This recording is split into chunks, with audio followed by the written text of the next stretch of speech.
तो दोस्तों आज यार हम बात करने वाले हिंदी के पेपर में पूछे जाने वाला एक बहुत ही ज्यादा महत्वपूर्ण आवेदन पत्र जो पेपर में हर साल पूछा जाता है। देख सकते हो, किसी बैंक के शाखा प्रबंधक को पुस्तक एवं लेखक सामग्री की दुकान खोलने हेतु ऋण प्राप्ति के लिए एक आवेदन पत्र लिखिए। ठीक है, ये क्वेश्चन 6 नंबर का पूछा जाता है। देख सकते हो हिंदी का पेपर आपके सामने मोस्ट इंपॉर्टेंट क्वेश्चन है। ठीक है, कि मतलब किसी चीज की दुकान खोलने हेतु या किसी चीज का व्यवसाय शुरू करने हेतु आवेदन पत्र लिखिए। किसको? बैंक के शाखा प्रबंधक को। मोस्ट इंपॉर्टेंट और 6 मार्क्स आपको 6 नंबर हिंदी के पेपर में आवेदन पत्र आपको देता है। तो महत्वपूर्ण आवेदन पत्र है। आज आपको इस वीडियो पे ये भी पता चलेगा कि आवेदन पत्र लिखने का सही तरीका क्या होता है, किस तरीके से ट्रिक से आपको लिखना है जिससे एग्जामिनर में फुल पे फुल नंबर दे।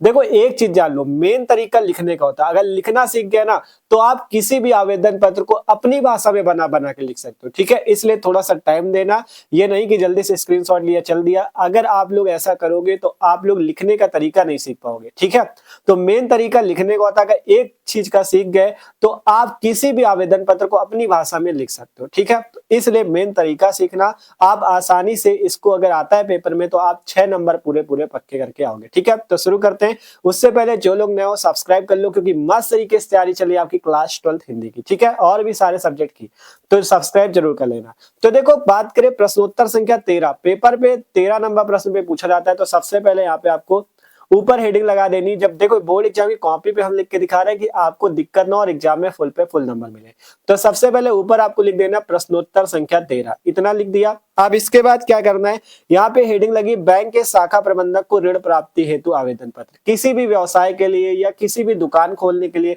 इसमें पूछा जाता है तो सेम लिखा जाएगा। ठीक है, सबसे पहले जब भी आवेदन पत्र लिखा जाता है, जिसको भी लिखना हो सबसे पहले लिखना है सेवा में। ठीक है, सेवा में। अब इसके बाद कॉमा लगेगा, फिर इसके नीचे वाली लाइन से आपको लिखना है जिसको लिख रहे हो। आप किसको पत्र लिख रहे हो? बैंक के शाखा प्रबंधक को, या कभी कभी मोहल्ले की सफाई के लिए हम लोग लिखते हैं तो हम लोग मोहल्ले की सफाई के लिए डिस्ट्रिक्ट मजिस्ट्रेट को। तो मतलब जिसको लिख रहे हो उसका नाम लिखा जाएगा। पहले लिखा आप सेवा में, जिसको लिख रहे हो शाखा प्रबंधक तो लिखो सेवा में शाखा प्रबंधक। कहाँ के शाखा प्रबंधक है? जिस भी बैंक का लिख रहे हो, state bank, bank of Baroda, या जहां का भी लिख रहे हो। तो यहाँ हमने सबसे पहले शाखा प्रबंधक, इसके जस्ट नीचे हमने लिखा बैंक ऑफ बड़ौदा फतेहपुर, जहां की आपकी बैंक को आप कोई भी डाल सकते हो। ठीक है, अपने हिसाब से।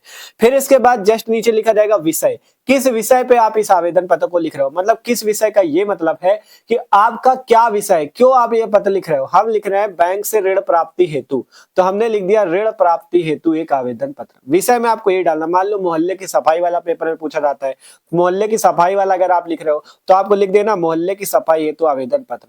इसीलिए कह रहे हैं थोड़ा सा टाइम दोगे तो आप पूरा लिखने का तरीका सीख जाओगे। और अगर लिखने का तरीका सीख गए, कोई भी आवेदन पत्र आता है तुरंत लिख लोगे और 6 नंबर फुल पे फुल पा जाओगे। ठीक है, इसलिए कह रहे हैं थोड़ा सा समय दो। ठीक है, तो विषय लिख दिया गया यहाँ से क्या, ऋण प्राप्ति हेतु आवेदन पत्र, जिस भी विषय पे हो आपको लिखना है। इसके बाद नीचे से हमने लिखा महोदय। ठीक है, लिखा गया महोदय सविनय निवेदन है कि। ठीक है, सब देखो आपको क्या करना है, व्यवसाय शुरू करना है, अपनी दुकान खोलनी है, तो आप क्या लिख सकते हो, सबसे पहले महोदय सविनय निवेदन है कि मैंने वर्ष, ठीक है, यहाँ पे कोई भी वर्ष डाल सकते हो, 2024, 2025 चल रहा, 2025 डाल दो, कुछ भी। सविनय निवेदन है कि मैंने 2024 या 25 में इलाहाबाद विश्वविद्यालय से, हमने एग्जाम्पल के तौर पे लिखा है कि 2000 मान लो 24 में इलाहाबाद विश्वविद्यालय से बीएससी प्रथम श्रेणी में उत्तीर्ण किया। मान लो हमने एग्जाम्पल के तौर पे बीएससी हमने फाइनल कर लिया है, अब हम नौकरी की तलाश में, लेकिन नौकरी नहीं लग पा रही। लेकिन अगर हम क्या करें, अगर आप हमें अपने बैंक से कुछ ऋण दिला दो तो हम क्या करें, उस पैसे का सदुपयोग करके हम कोई अपना व्यवसाय शुरू कर ले, जिससे हमारी भी थोड़ी कमाई होने लगे। मतलब इस टाइप से आप समझ सकते हो। तो वही चीज है, महोदय सविनय निवेदन है कि मैंने वर्ष मान लो 2024 में इलाहाबाद विश्वविद्यालय से बीएससी प्रथम श्रेणी में उत्तीर्ण की है। आप उदाहरण की जगह इलाहाबाद विश्वविद्यालय लिखो, या जो भी विश्वविद्यालय आप लिखना चाहो लिख सकते हो। ठीक है, हमने एग्जाम्पल के लिए लिख दिया। तो सविनय निवेदन है कि मैंने वर्ष 2024 में इलाहाबाद विश्वविद्यालय से बीएससी प्रथम श्रेणी में उत्तीर्ण की है, लेकिन अब तक मुझे कहीं भी रोजगार नहीं मिला है। मतलब हम पढ़ तो लिए हैं लेकिन अभी तक हमें रोजगार नहीं मिला, तो अब क्या नौकरी के सहारे ही बैठे रहे, तो हम कुछ व्यवसाय करना चाहते हैं, इसलिए हमें आप क्या करें, ऋण देने का प्रावधान करें। ठीक है, मतलब ऋण हमें प्रदान करें। तो हमने यही लिखा कि 2024 में इलाहाबाद विश्वविद्यालय से बीएससी प्रथम श्रेणी में उत्तीर्ण की है, लेकिन अब तक मुझे कहीं भी रोजगार नहीं मिला।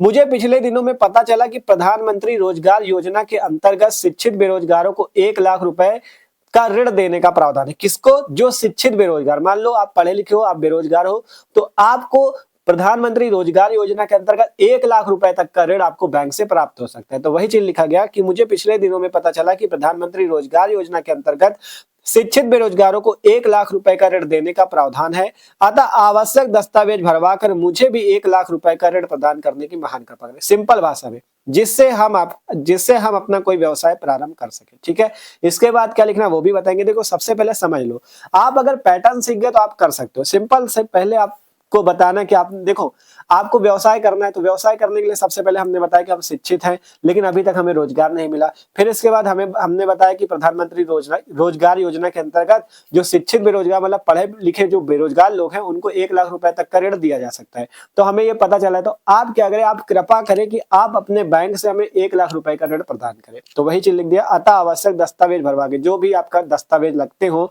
उनको भरवा कर मुझे भी 1 लाख रुपए का ऋण प्रदान करने की महान कृपा करें, जिससे हम अपना कोई बिजनेस कोई व्यवसाय प्रारंभ कर सके। इसके बाद यहाँ पे आपको दिनांक डालनी है जो जिस तारीख पे आप पत्र लिख रहे हो। ठीक है, इसके बाद यहाँ पे प्रार्थी नाम, पिता का नाम और आपको जो पता हो, यहाँ पे हमने फतेहपुर लिख दिया, फतेहपुर के हैं तो फतेहपुर लिख दिया, आपका जो पता हो आप लिख सकते हो। एक चीज याद रखना, बोर्ड एग्जाम की कॉपी पे नाम नहीं लिखना, पिता का नाम नहीं लिखना, केवल आप इस टाइप से का खा गा लिख देना। ठीक है, क्योंकि बोर्ड एग्जाम की कॉपी पे नाम लिखोगे तो उससे नंबर कट जाएंगे आपके, इसलिए नाम नहीं लिखना, नाम केवल का खा गा लिख देना। पिता का नाम आप इसी टाइप से का खा गा लिख सकते हो या ऐसे छोड़ दो। ठीक है, पता आप लिख सकते हो, लिखना चाहो तो, लेकिन नाम आप ना लिखना। ठीक है, इस टाइप से अगर लिखते हो 6 नंबर आपके कहीं नहीं जाने वाले, देख सकते हो। इसीलिए हमने पूरा बोर्ड एग्जाम की कॉपी पे आपको लिख के बताया। आपको देखो जूम कर देते थोड़ा सा। ठीक है, आप देख सकते हो कुछ किस टाइप से लिखा गया। अगर आप लोग यहाँ पे स्क्रीनशॉट भी लेना चाहो तो ले सकते हो। इसी टाइप से लिखना, एग्जामिनर आपको पूरे तुरंत कॉपी चेक करेगा, 6 नंबर कहीं नहीं जाने, तुरंत 6 नंबर मिलेंगे। तो आशा करते हैं आज का ये आवेदन पत्र सबको समझ में आया होगा। कह रहे हैं आपसे सब्सक्राइब कर लो, क्योंकि मस्त तरीके से तैयारी होने वाली। जितने आवेदन पत्र है, जितने आपके पूछे जाते निबंध हो गए और जितने जीवन परिचय, सब चीज मस्त तरीके से इसी टाइप से बोर्ड एग्जाम की कॉपी पे लिख के आपको बताएंगे, जिससे एग्जामिनर फुल पे फुल नंबर दे। एक चीज जान लो, मेन तरीका लिखने का, अगर लिखने का तरीका सीख गए तो आपके एक भी नंबर एग्जाम में कटने वाले नहीं। ठीक है, तो इसलिए सब्सक्राइब कर लो। मिलते हैं हम लोग अगले वीडियो पे, इससे स्क्रीनशॉट भी कर लो, तैयार कर लेना।